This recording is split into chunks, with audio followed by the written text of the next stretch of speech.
Fala galera, beleza? Hoje vamos falar sobre características dos seres vivos. Segura aí que a aula vai começar!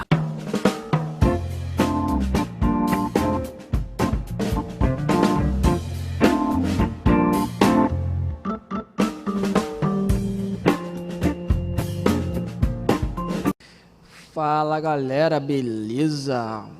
Então galera, hoje vamos falar, como eu já falei, né, características dos seres vivos. Então bora lá falar sobre essa matéria que é bem interessante. Bora lá. Então galera, vamos lá começar a falar sobre a célula. A célula é a unidade estrutural do ser vivo, responsável por sua forma e pelo modo que ele funciona. Ou seja, todo ser vivo do planeta tem célula, né? Existe célula. E, né, de acordo com a teoria celular, tem, né, os seres vivos possuem células. E ainda de acordo com essa teoria, olha que está escrito ali, cada célula é formada a partir de, né, de outra existente. Isso significa o quê? Que todas as células, né, elas têm uma capacidade de reprodução, ou seja, toda célula que a gente tem no nosso corpo, ela se reproduz, ela consegue ter um maquinário para poder reproduzir. A nossa pele, ela todo momento ela está o quê? Morrendo, tem um tempo de vida. Só que nisso, o que ela faz? Ela consegue ter um controle disso e criar novas células a cada dia. A cada dia vai criando novas células, novas células, novas células. Então a gente tem um poder de regeneração, vamos dizer assim, né? Então ela vai criando novas células. Para quem curte quadrinho, Wolverine, né? Como se fosse um Wolverine sem muitos poderes, né? Wolverine que a gente, né, corta a cabeça dele, volta, cola, né? É sempre assim, né? Tem outros também, o Deadpool, que tem o mesmo poder dele, né? É bem interessante isso, né? Só que lá é uma maneira mais, né? A gente matar ele volta à vida, né? Ele regenera muito rápido, né? Então, esse tipo de regeneração é o processo de quê? De reprodução de células, né? Ele reproduz a célula ali rapidinho e volta normal e tá tudo certo, entendeu? Wolverine é maneiro, eu gosto do Wolverine. Então, bora lá falar, galera, o seguinte. Mais um pouco aqui, ó. Há diversas observações de células ao longo do tempo revelaram que todas as células apresentam uma estrutura básica, formada por três componentes: a membrana plasmática, a citoplasma e a cromatina. Está na tela de vocês agora aí a imagem. Então, galera, tá aí a imagem para vocês, como eu tinha dito. Tá aqui, ó. A membrana plasmática, tá aqui, ó. A membrana plasmática é essa de fora aqui, ó. Olha, aqui está escrito. A membrana plasmática é uma película muito fina que envolve a célula, separando o interior da célula do ambiente externo. Ela controla a entrada e saída de substâncias da célula. Então, ela é a porta, ela é a guardiã, né, do meio externo. O citoplasma é composto, ó. O citoplasma que está aqui, ó. Citoplasma aqui, ó. O citoplasma é um composto de uma substância viscosa, o citossol, no qual estão diversas estruturas, entre eles estruturas que detectam-se as organelas, que possuem funções bem definidas na atividade celular. Tá aqui, ó, a galerinha. E aqui no meio, né, onde está o núcleo ali, as paradas, né, a cromatina é um material composto de DNA, proteínas que controlam o funcionamento da célula. Ela contém informações que são passadas para os descendentes dos seres vivos durante a reprodução. No caso seguinte, aqui está aqui a informação genética, a nossa informação genética está nesta parte aqui. Então, quando a gente faz a nossa reprodução, ou algum animal faz a reprodução, ele consegue passar esse tipo de informação para o outro, para o nosso filho, entendeu? Ele está aqui, agarrado nessa parada aqui. Então, toda célula do nosso corpo, de algum animal, qualquer que for, planta, também tem essa situação. Beleza, galera? Então, galera, vamos lá falar sobre tipos de célula. Vamos lá. As células foram descobertas graças ao desenvolvimento do microscópio, um instrumento que amplia a imagem, né? Aquela galerinha, né? Aquele instrumento legal que a gente põe o olho, né? Põe o olho aí e ele amplia a imagem, né? Ali, aquela coisinha bem pequena, um animal pequeno, alguma coisa, te põe naquela lâmina e a gente consegue ver algo, tipo, outro mundo, né? Aquele mundo ali. Então, a partir desse momento que foi descoberto, né, o microscópio, que são vários tipos de microscópio, tem o óptico, né, que é o que a gente consegue aí muito fácil, né, tem por aí, e tem o digital, que o digital é caríssimo, é muito, muito, muito, muito caro, então é meio difícil de encontrá-lo. Mas a gente está falando sobre o que, né? Sobre as células. Ele falou que tem tipos de células. A partir desse momento que foi descoberto, né, as células, descobriu que existem dois tipos de células: as procariontes e as células eucariontes. Vamos saber um pouquinho de cada uma? Vamos lá.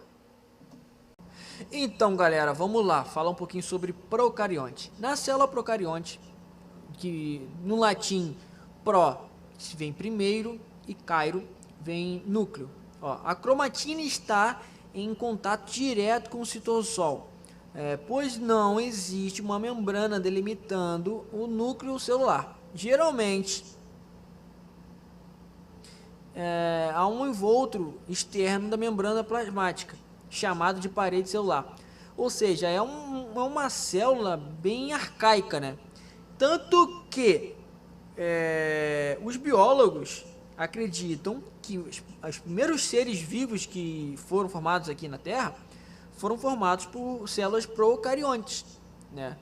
Foram células procariontes que desenvolveram ali até sofrer, né, a sua evolução ali com o tempo, que não é de uma noite para o dia, nem meses, nem minutos, nem meses, nem horas, mas sim anos e anos e anos para virar uma célula eucarionte, que vamos falar agora.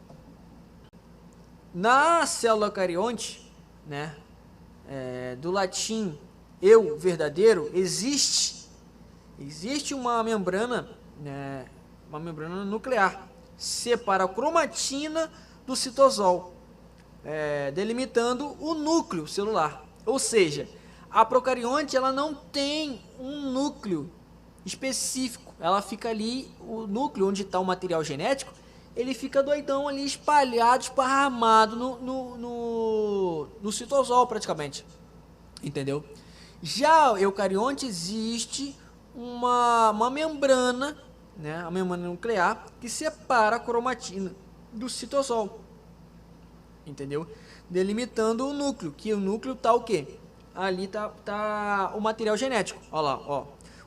Animais, plantas, fungos, algas, protozoários são exemplos de seres formados por células eucariontes, entendeu, galera? Praticamente todos esses animais, né, são. Vamos lá. As células eucariontes apresentam estruturas chamadas de organelas celulares. Organelas celulares. Nessas organelas acontece grande parte da atividade celular. Entre as células eucariontes, animais e vegetais, existem algumas diferenças estruturais. As células animais não apresentam parede celular, cloroplasto e grandes vacúolos, por exemplo. Isso que eu acabei de falar, que parede celular, cloroplasto, grandes vacúolos, são exemplos de quê? Células vegetais. Células vegetais, claro, tem que ser diferente de célula animal, né? Então, beleza. Se você analisar bem essa imagem aí, ó, que está na sua tela que eu coloquei, o que acontece? Olha a diferença das células. Olha a diferença das células. As mais complexas, claro, é a célula eucarionte. A mais simples que está do lado aí é o quê? Uma célula procarionte. O que acontece? O vírus, ele é o quê? Procarioto, né? Carionte. E por que a gente consegue, simplesmente lavar as mãos com sabão, quebrar o vírus, como o coronavírus?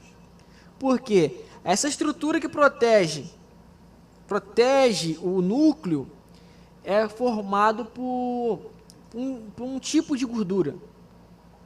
Então, o sabão quebra o quê? Gordura. Então, se ele tem um tipo de uma gordura específica, não é uma gordura assim, gordura, é uma coisa, né? Que ali ele consegue quebrar aquilo ali, o sabão consegue quebrar e matar ele. Por isso que a gente diz que tem que lavar a mão quando, né, contato com vírus, alguma coisa, lavar a mão é perfeitamente para fazer isso aí. Já uma célula eucariote desculpa, é diferente, totalmente diferente. Ela consegue se replicar, ela consegue fazer tudo bonitinho, entendeu? Já a procarionte, ela não consegue se replicar sozinha, entendeu? Tanto que ela precisa do hospedeiro para poder fazer a reprodução. Ela usa a célula, ela usa a máquina, né, de uma célula para poder se reproduzir e poder, né, se reproduzir. Isso é um vírus. O vírus faz isso. Olha que interessante, né? Eu creio que você não sabia disso. Legal. Então, galera, vamos falar sobre seres unicelulares e seres pluricelulares. Você já sabe, já tem uma noção de que pluri e uni, unicelular é uma célula, pluri são várias células. Então, vamos lá, vamos entender isso aqui. Ó, muitos seres vivos são formados por apenas uma célula, e por isso são chamados de unicelulares. As bactérias, alguns tipos de fungo e de algas e os protozoários são chamados, não são exemplos de seres unicelulares. A hipótese dos cientistas é de que, em algum momento da história dos seres vivos, esses seres unicelulares, eucariotos, formaram um agrupamento de células, dando origem a seres pluricelulares, que são constituídos por mais de uma célula. Os seres humanos, de demais animais e as plantas, e muitos fungos e algas são seres pluricelulares. Ou seja, nós somos feitos de várias células. Então, somos pluricelulares. Agora, não vale xingar o coleguinha, né, de unicelular, porque ele só tem uma... O coleguinha não é unicelular. Imagina chegar assim para um coleguinha, seu unicelular. Pô, não é. Aí o coleguinha vai ficar triste, né? Não pode. Tem que chamar ele de pluricelular, porque ele é um ser pluricelular. Então vamos lá, passar para frente aí. Então, galera, vamos lá falar um pouquinho sobre tecido celular. A maioria dos seres vivos pluricelulares possuem agrupamentos de células de um mesmo tipo que desempenham funções específicas no tecido. Os tecidos são fundamentais para que o organismo se mantenha estruturado e funcionando adequadamente. Os animais, por exemplo, geralmente apresentam um tecido muscular, que é formado por células longas que têm a capacidade de contrair e relaxar, possibilitando o movimento.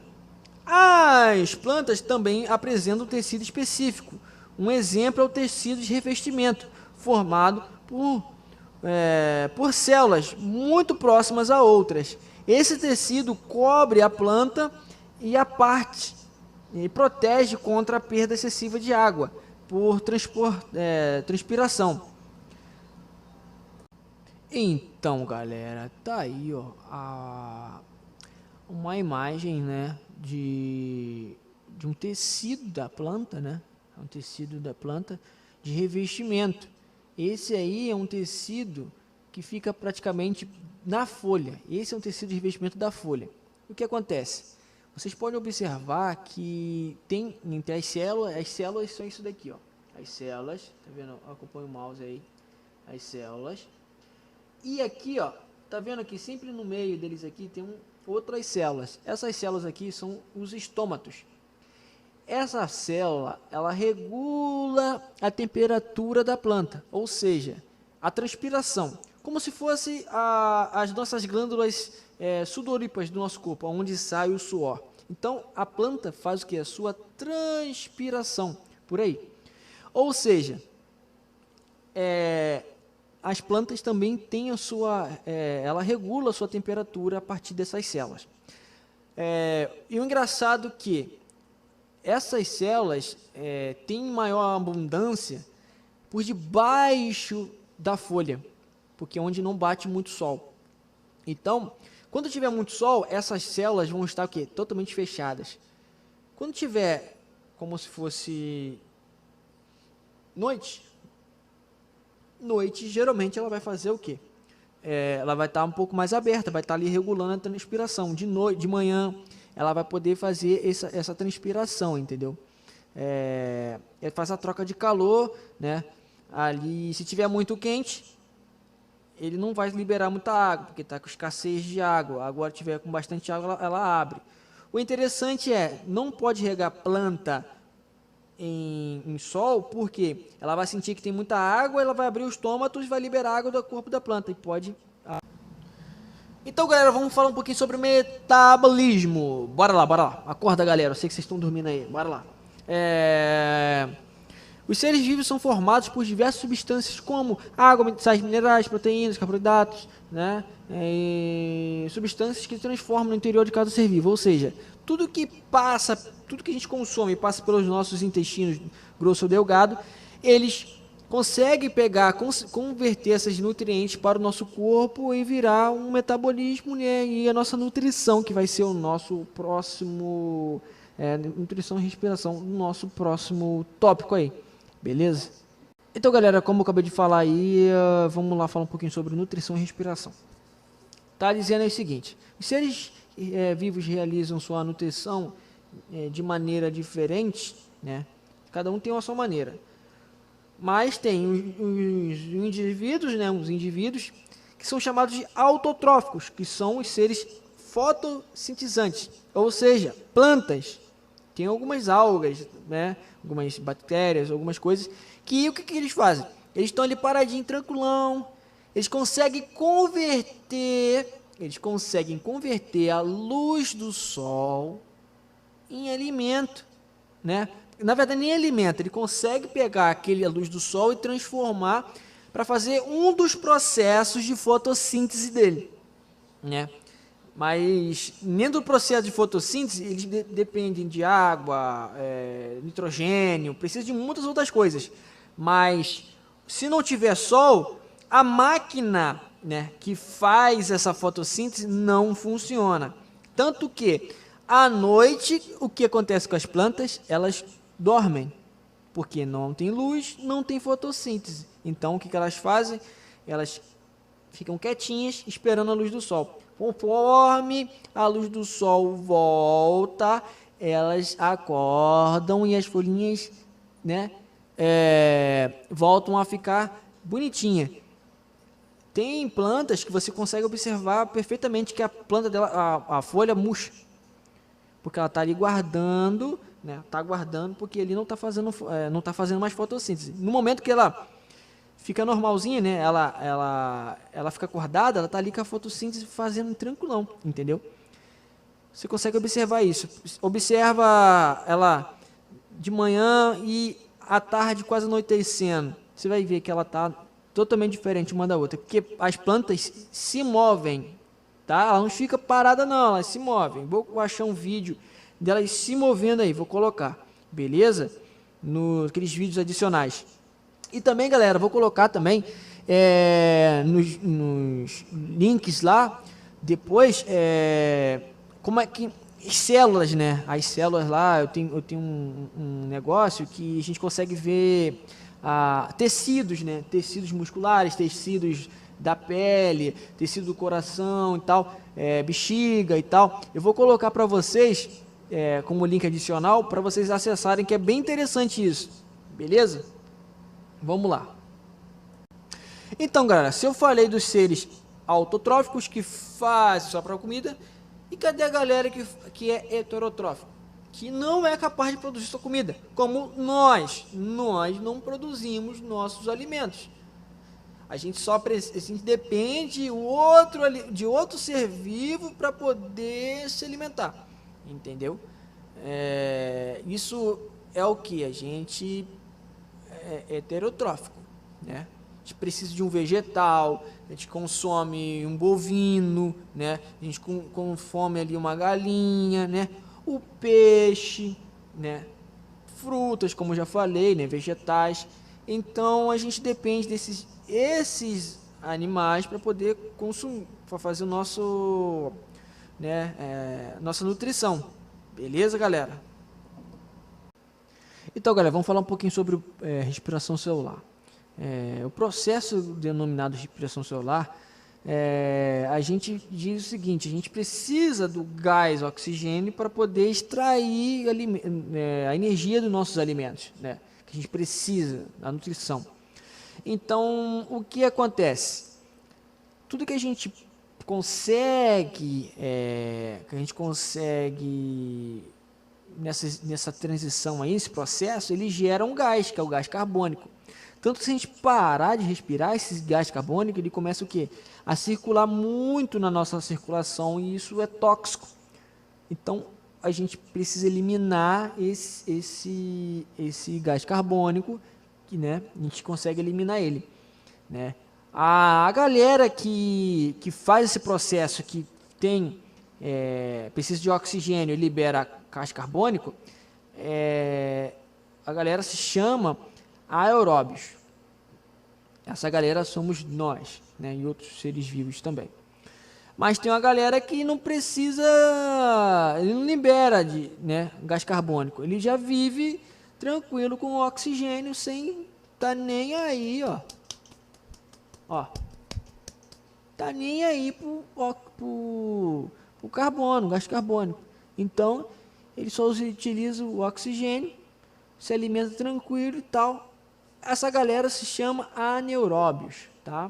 Anaeróbios é aquela galera que não precisa liberar gás carbônico. Já os aeróbios, né? Aeróbios, eles precisam liberar gás carbônico, que somos nós, beleza? Uma dica: não assopra dentro, pega um canudinho e assopra dentro do aquário não, tá? Você está jogando gás carbônico lá dentro, você vai matar todos os seus peixes, tá? Faz isso não. Então, galera, vamos falar um pouquinho sobre sensibilidade a reações de movimento.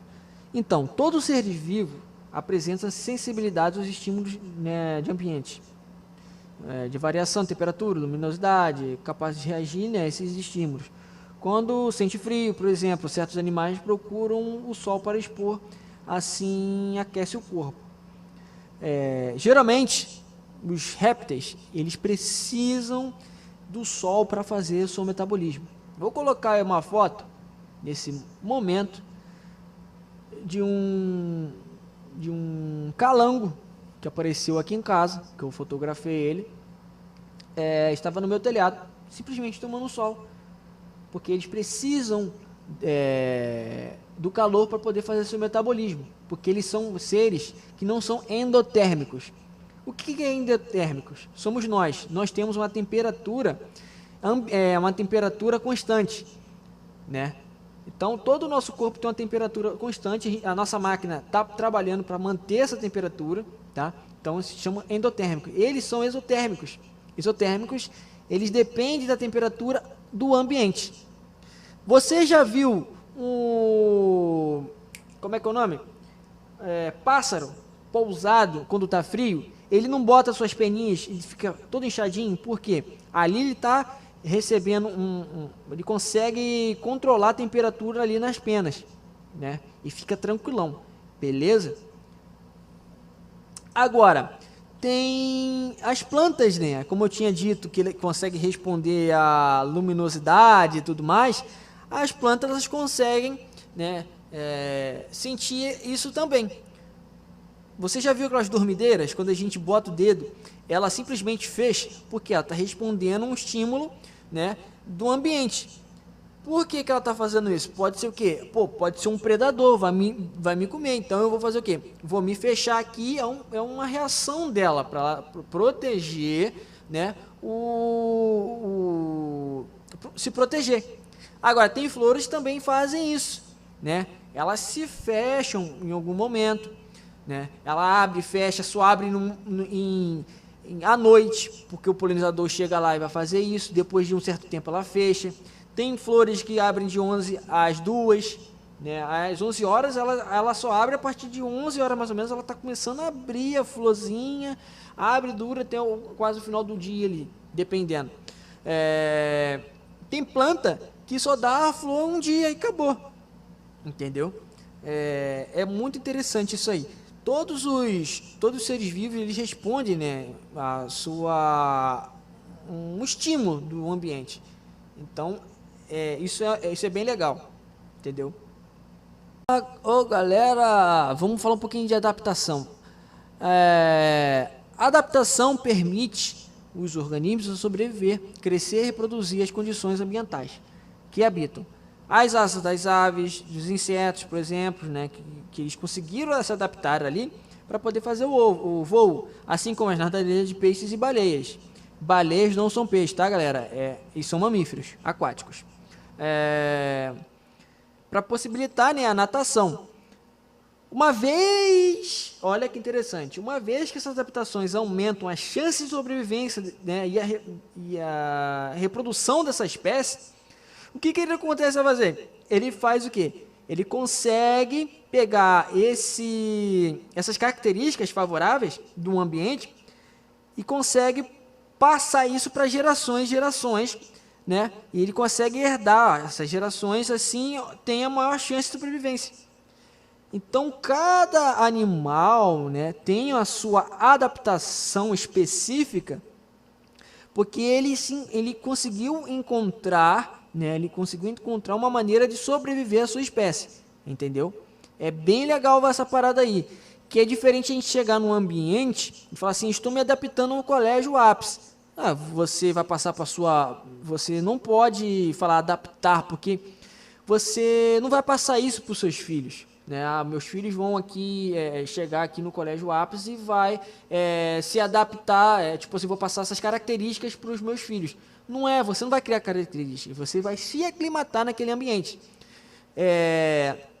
Como assim se aclimatar? Você vai aclimatar de uma maneira que você vai conseguir sobreviver naquele ambiente, né? Você vai conseguir sobreviver naquele ambiente ali tranquilo. Porque se você analisar clima e tempo é diferente de coisas, né? Uma diferente da outra. Aclimatar, né, é bem diferente. Você só está naquele ambiente daquele determinado momento e acabou, você vai embora para casa. Todo momento que você vai para a escola, você está se aclimatando àquele ambiente ali. Igual aqui, a gente não está se aclimatando à aula online, então. A gente não vai falar assim, estou me adaptando. Não, está errado. É se aclimatando. Quando a gente fala se aclimatar, está certo. porque a gente está arrumando uma maneira de sobreviver naquele momento ali, entendeu? Só se aclimatando realmente o momento, que a gente pode pegar e voltar para a sala de aula, aí depois a gente vai se aclimatar de novo à sala de aula, entendeu? É bem interessante isso. A gente fala adaptar porque já está bem, assim, já está bem no vocabulário, né? Então, galera, vamos falar um pouquinho sobre reprodução. Vamos falar sobre as duas maneiras de reprodução que existe na face da Terra, né? Que são a reprodução sexuada, que é quando existe a troca de gametas, né? A fêmea libera um gameta e o macho libera o gameta, né? Então, aí acontece a fecundação, não importa se é interna ou externa, tá? Mas acontece a reprodução, entendeu? Já a forma assexuada, que é diferente, que é quando um indivíduo simplesmente eu quero me dividir. Ele vai lá, corta um pedaço dele, se divide e vira uma reprodução assexuada, porque não existe trocas de gametas, entendeu? É como se fizesse um clone da pessoa, pessoa não, né, do animal ou planta, porque planta também faz essa divisão assexuada. Tem muitas plantas, como vou citar uma planta que eu gosto de citar bastante, que é muito fácil de que ela faça essa reprodução assexuada, às 11 horas, como a citar aí em cima. Se eu pegar um galinho das 11 horas e botar no chão, simplesmente de alguns meses, aguando bonitinho, ela vai fazer a reprodução dela ali e vai virar uma planta, igual a outra. Aqui em casa eu faço, né, como eu gosto muito de plantas, né, eu sou dessa parte de plantas, eu adoro isso, parte botânica, eu consigo fazer a reprodução assexuada direto. É só cortar um galho e plantar no chão e acabou. Roseira, olha que interessante. Roseira não tem semente. Ela não faz reprodução sexuada. Simplesmente ela só faz reprodução assexuada. Porque ela não produz semente. Então, um ser que não produz semente, né, que a semente é o quê? São os gametas, né, vamos dizer assim. Então ela precisa germinar para poder crescer. Então, como a rosa não tem gameta, o que ela faz? Ela só pode se reproduzir assexuadamente. Ela depende do ser humano para poder se reproduzir. Legal, né? Bananeira também é assim. Se você analisar bem, a banana, você come a banana, não tem semente. Mas você já viu aquele negocinho preto, bonitinho lá dentro? Então, aquilo é uma semente que ficou atrofiada com o tempo. O ser humano conseguiu atrofiar a semente. Vou botar uma foto dela aí agora. Conseguiu atrofiar a semente para poder comer, porque as sementes, olha o tamanho da semente de uma banana, é muito complicado. Então, como é que faz essa reprodução da bananeira? A bananeira simplesmente ela tem um caule que chama rizoma, que a gente quebra essa raiz, né? Essa raiz ela quebra ali, que esse rizoma se quebra e pode plantar em outro lugar. E ali começa a virar o quê? Uma toceira de bananeira. Mas ela não tem semente para dispersar para outro local. E pasmem, galera, banana não é do Brasil, tá? Banana é da Ásia, beleza? Então, galera, para a gente finalizar a nossa matéria, vamos falar sobre níveis de organização. Você já viu que as células agrupadas desempenham funções específicas no tecido. Diferentes tecidos celulares podem estar associados a atuar em um conjunto constituído de órgãos, artérias, veias, órgãos, sistema cardiovascular e alguns animais, por exemplo, são constituídos por dois tipos de tecido. Tecido epitelial, e tecido muscular. Os órgãos realizam funções que os tecidos não podem realizar independentemente. Por sua vez, os diferentes órgãos podem atuar conjuntamente para desempenhar funções específicas, constituindo o sistema. Por exemplo, o pâncreas, estômago e intestino são órgãos que atuam no conjunto conjunto na digestão dos alimentos, como outros órgãos que constituem o sistema digestório. Rins, bexiga, urinária, são órgãos que atuam na eliminação de resíduos do corpo que fazem parte do sistema urinário. Então, galera, o que acontece nessa situação aí é o seguinte: a gente consegue observar nessa figura aí, ó, que a gente começa com o nível de organização do seguinte: uma célula forma um tecido forma um órgão e um órgão forma um sistema. Sempre desta forma. Isso é um nível de organização de um corpo, né? Pode ser humano, de animal, vegetal, o que for. Sempre vai começar com célula, tecido, um órgão e um sistema. Entendeu? Um conjunto de órgãos forma o quê? Um sistema. Um conjunto de células forma um tecido. Um conjunto de tecido forma um órgão. Um conjunto de órgãos forma um sistema. Que bonito, né, galera? Pô, perfeito, né? Então, galera, é isso só. Então, galera, é isso só a nossa aula de hoje. Espero que vocês tenham aprendido. Agora vamos para os vídeos adicionais e exercícios. Então, até mais, galerinha!